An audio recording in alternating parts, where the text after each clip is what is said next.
Kanadani sajanin dehani sajahan itu bondo kalam. Epso long let. Epso long let. जे जोंनि दुलाय बर' फरायसा आफादा सफैदों आरो गासै बर' माहारिनि गेजेराव जागायनायनिफ्राय गायसनगिरि आफादगिरि मुगानि आगदारि बारि सरकारि आफादगिरि कनेक्सन नार्जारि गाहाय नेहाथारि आरो गुबुन गुबुन मावसमाव आफादगिरि गाहाय नेहाथारि जालांनाय गासै जोंनि एबसुनि दैदेनगिरि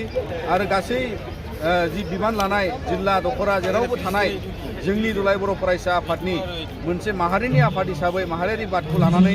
जि गोलाव सम बर' हारिनि गेजेराव गोबां खैदां खैफोदखौ जुजिनानै हारि बोखांबोनायनि मोनसे राहा लामा लाबोनानै सोलिनाय नैबे आफादनि दिनैनि समाव बयनिसिमबो माहारिनि गेजेराव जोङो साबायखर बावहरो आरो गाहाम हामलायथिजों बावहरो गाहाम अनसायनाय अनलायनाय गोजोन खौसेथि थासारिखौ लानानै जों बयबो माहारि हिसाबै थांना थानो लुबैयो दा बेनिखायनो नैबे समाव दिनै क'क्राझारनि टाउनावबो जिल्लानि सिङाव दिनै जोङो नैबे हानजा सुरनाय मोनसे एबसु दा लिडारशिप मोनसे स्ल'गानजोंहाय बेबायदि मोनसे हानजा सुरनाय लादों आरो बे समाव दिनैनि समाव जोङो 56 इयार्स आरो बियन्ड आरो इयुनावबो गासै दुलाय बर' फरायसा हान्जाया जों बेबायदि खौसेथिनि स्ल'गानजों खौसेथिनि गोहोजों माहारियारि बादनि गोहोजों जों लामा हान्थिनांगोन दावगानांगोन आरो बर' माहारिनि गेजेराव गोबां खैदां खैफोदखौ जों जुजिनानै थांनांगोन दा बेजों लोगोसे जों मोनसे बाथ्राखौ फोरमायनो लुबैदों जे बर' हारिनि गेजेराव गुबुन गुबुन समाव बायदि थासारिखौ लानानै बायदि रोखोमै माहारियारि बादनि हेंथायै बायदिसिना जेंना सोमजियो दा बैफोर जेंनाफोरखौ जों मोगा मोगि जानानै थांनांगोन दिनै समाव बर' हारिनि गेजेरावबो ट्राइबेलफोरनि गेजेरावबो ट्राइबेल माहारियारि बाद बर' माहारियारि बाद आरो गुबुन गुबुन समाव बायदि रोखोमै माखासे जेंना माखासे मोगा मोगि जोंनि गेजेराव लाबोनानै होफैदों दा बेनिखायनो बेखौ जों नेवसिनानै थांनांगोन एरायनानै थांनांगोन जेरै जों मिथिदों जे माबा धर्मनि नामाव ट्राइबेल बोखारनांगौ गुबुन गुबुन थासारि बेफोरबायदि गेना गोरोन्थिया बर' माहारियारि बादखौ थेर बेथेर खालामनायनि जेबो मोन्थाय गैया आरो बेनिखायनो बर'फ्रा गावनि थामोनथा गावनि रैखाथिनि थाखाय जे दिनै जों जि माहारियारि बादखौ लानानै दं आरो बे माहारियारि बादखौ लानानै रावबो संगठना रावबो आफादा बायजोनिफ्राय फैनानै बर'नि माहारियारि बादखौ धर्मखौ लानानै सृष्टि खालामनानै थेर बेथेर खालामनायनि जेबो मोन्थाय गैया दिनै ट्राइबेल गनायथि सिनायथिखौ लानानैबो दिनै बिथांमोना जोंखौ सोंखारिनायनि गोनांनि थाखाय जेबो गोनांथि गैया आरो बिनिखायनो जों बर'नि थै थानाय बर' फिसाफ्रा बिनिफ्राय साबधान जानानै जोङो दिनै बेखौ हेंथा खालामनांगोन जों नेवसिनांगोन जाहाथे जों बर'फ्रा खौसे जोंनि माहारियारि बादखौ लानानै आरोबाव जों दावगालांनो हायो बादगावनि मोनसे हाबायाव समाजनि माखासे बेरेखानि भिडिअ भाइरेल जानायखौ दिनै जोङो मिथिगौ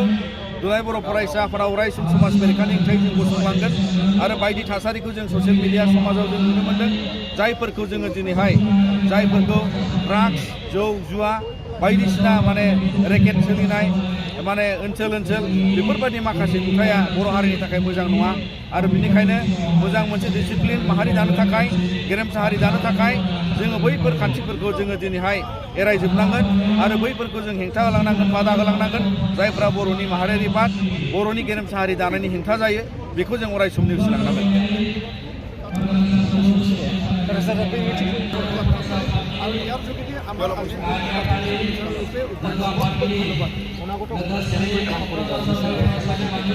হয় আজি দিনটোত আমি আৰু অসমবাসী আৰু দেশবাসী সকলোকে আমি শুভেচ্ছা প্ৰদান কৰিছোঁ আৰু আমি দিনত ৰাইজৰ স্বাৰ্থ আগুৱাই নিয়াৰ যিখিনি কাম সমাজ সংস্কৰণ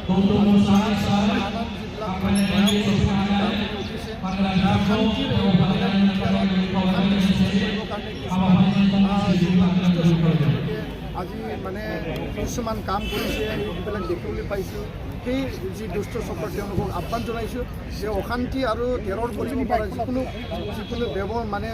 যিকোনো পৰিৱেশ তেওঁলোকে ত্যাগ কৰিব লাগে আৰু প্ৰশাসনে ইয়াৰ ওপৰত কঠোৰ ব্যৱস্থা ল'ব লাগে আৰু শান্তিৰ স্বাৰ্থত আমি কাম কৰি যাম আৰু শান্তি আমাক লাগিবই আৰু এইটো আমি সংকল্পবদ্ধ আৰু আনপিনেদি বিটিআৰ শান্তি চুক্তিৰ যিবিলাক আধৰুৱা হৈ থকা যিবিলাক দফা 3 বছৰত যিবিলাক ৰূপায়ণ হৈ গ'ল কেন্দ্ৰীয় আৰু ৰাজ্য চৰকাৰক ধন্যবাদ জ্ঞাপন কৰিছোঁ বিটিআৰ চৰকাৰক ধন্যবাদ জ্ঞাপন কৰিছোঁ আৰু আধৰুৱা হৈ থকা দফাবিলাক অতি শীঘ্ৰে ৰূপায়ণ হ'ব লাগে 2024ৰ আগে সেই কথাটো আমি আহ্বান জনাইছোঁ আৰু সমাজ আৰু জাতিৰ কাৰণে নিখিল বড়ো ছাত্ৰ সন্থান নিৰবিচ্ছিন্নভাৱে আমি কোনো আপোচ নকৰাকৈ আৰু সকলোকে একেলগে লৈ পেলাই আমি জাতিৰ স্বাৰ্থত জাতিক সেৱা কৰি পেলাই আগবাঢ়ি যাম আৰু বিশ্ব দৰবাৰত বড়ো জাতিক ভাষা কলা সংস্কৃতি সকলো দিশত মানে আমি উজ্জ্বল কৰিবৰ কাৰণে আমি সকলোৱে সংকল্পবদ্ধ আৰু আমি দায়বদ্ধতাৰে কাম কৰিম বুলি আমি দৃঢ় বিশ্বাসী আৰু সেইটোৱে আমাৰ সংকল্প। ধন্যবাদ।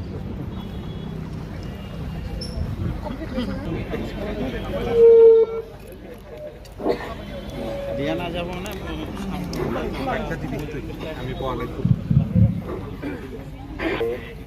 बयनिबो आंनि अननाय सिबिनाय आरो अनसायनायखौ बावहरबाय। दिनै जों बयबो मिथिगौ जे दिनै दुलाराय बर' फरायसा आफादनि 52थि गायसनथाय सान। दा दिनै जे जोनोम सान, बे जोनोम सानाव जे मोनसे स्पेसियेल जे हाबाफारि लादों, बे हाबाफारिया जाबाय हानजा सुरनाय, गोजोननि हानजा सुरनाय, खौसेथिनि हानजा सुरनाय। बे गोजोन आरो खौसेथि हानजा सुरनायाव दिनै बाहागो लाफैनो हानाय जोंनि दुलाराय बर' फरायसा आफादनि मानबोगिरि आफादगिरि जोंहा दंफैयो बिथान बर' बिथां। बेजों लोगोसे जोंहा आं नुनो मोनदों जोंहा बिदाय एबा फसंगिरि जोंनि दुलाराय बर' फरायसा आफादनि बिथां जोंहा आदा फंकज स्वर्गीयारि बिथाङा दंफैयो। बेजों लोगोसे बावैसोनि सिगां बिबुंथि लाखिलांनाय जोंनि दुलाराय बर' फरायसा आफादनि लोगो आफादगिरि बिथां खरन दागवारि आरो दिनैनि जे आलासि नुजाफैदोंमोन बावैसो सिगां जोंनि मोनसे समनि दुलाराय बर' फरायसा आफादनि बारग' बुंथिगिरि आरो आंनिनो लोगो माने क'क्राझार कलेजाव मावफानाय बिबुंगोरा आदा बेलावखि गाजि बिथाङा जोंनि बोसोरनि माबा आयेनारि बोसोरगिरि बेफोर। बेजों लोगोसे आं नुनो मोनदों जोंनि मोनसे समनि BPSCनि सरकारि क'क्राझार सरकारि फरायसालि गबिन्द बर' आरो दुलाराय बर' फरायसा आफादनि जोंनि जिल्ला आफादनि आफादगिरि लोगो आफादगिरि आरो नेहाथारिजों लोगोसे दिनैनि बे हाबाफारियाव नुजानो हानाय गासिबो बयबो जोंनि आलासि जोंनि दैदेनगिरिफोर आगुनि दैदेनगिरिफोर गासिबो आफादनि आरो दुलाराय बर' फरायसा आफादनि गासिबो मावथिफारि लोगो नोंथांमोननिसिम दिनैनि बे गोथार साननि आं हामलायनायखौ बावहरबावबाय। दा बेखेवनायनि सिगां फंनैसोल' बुंनानै समाबो जाबाय, आं फंनैसोल' बुंनानै आङो फोजोबनो सानबाय आरो हाबाफारिखौ आं बेखेवनो सानबाय। दा दुलाराय बर' फरायसा आफादनि जे बिफाव जे बिहोमा बेखौ जोङो बुंनानैथ' फोजोबनो हाया। दा हारिया थांदोंब्ला माहारिया थांदोंब्ला दुलाराय बर' फरायसा आफादनिनो मोनसे बिहोमानि थाखायसो थांदों। दिनै जिबादि जोङो खामानिफोरखौ मावबोबाय जोंनि आगुनि जे दैदेनगिरि बिथांमोन दङ, जोंनि साननाय हनाय मावनाय जोंनि थांखि जोंनि आइडिय'लजि फिल'सफि प्रिन्सिपाल गासिखौबो जोङो जे आगोलाव दोननानै बर'नि थांनाय बर'नि गांनाय उखैनाय बर'नि जेंना समस्त बर' हारिखौ बुहुमाव जे जोङो सोद्रोम हारि हिसाबै गायसननायनि जे सिमां बे सिमांखौ जों दुलाराय बर' फरायसा आफादा जोङो मावबोगासिनो दङ आरो दुलाराय बर' फरायसा आफादनि बे बिहोमानि थाखाय दिनैसिम बुंनो थांब्ला जोंनि बे बर' हारिया दानि नैबे जे जौगाथायनि माने मोनसे जांख्ला बे जांख्लाखौ जोङो गाखोफैनो हादों। दा मिजिं थिबावदों दानि जे जोंनि जोलै हान्जा दङ, दानि जे मावथिफारि बिथांमोन दङ, बे बिथांमोन मावथिफारिया बिथांमोनहा जाहाथे फैबाय थानाय बे समफ्राव बोथोरफ्राव आरोबाव गोसो गुदुङै गोसो होनानै बावसोमनानै गावखौनो गाव बावसोमनानै जाहाथे जोंनि आइडिय'लजि जोंनि प्रिन्सिपाल जोंनि जथ' माने मावनायनि जिखिनि थांखि बेखौ जोङो आगोलाव नोजोराव दोननानै जाहाथे मावलांबाय थायो, हारिखौ जाहाथे नायलांबाय थायो, हारिखौ जाहाथे थुलुंगा खालामबाय थायो, हारिनि जथ' जेंना दं सुस्रांनायाव जाहाथे बिथांमोनहा बिफाव गेलेयो, रल गेलेयो, बेखौ आङो बिथांमोननिसिम आङो खावलायनाय थाबाय। आरो इयुनावबो जाहाथे जोंनि फैबाय थानाय समफ्राव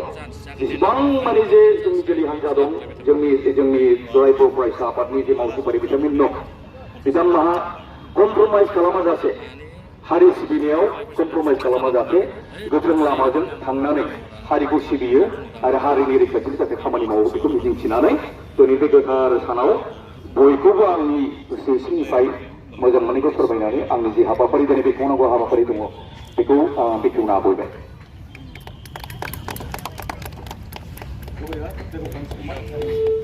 जय बर' हारिनि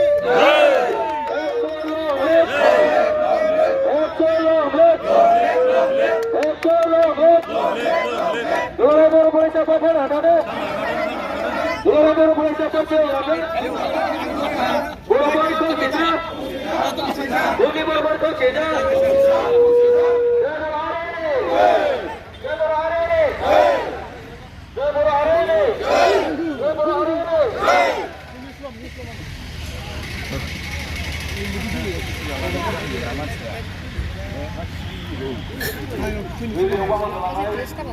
साफ्रोमबो मावथि लोगोफोरनि सोमोन्दै गुबैयै खावलायहरनाय जाहाथे जोङो बेबायदि जाफा थाङाबासिनो साफ्रोमबो आब्रुथि गोनाङै लाइनै जाहाथे थाबायो बिनि थाखाय साफ्रोमखौबो मावथि लोगोमोन नोंथांमोनखौ गुरै खावलायहरनाय जाबाय। जय बर' हारि।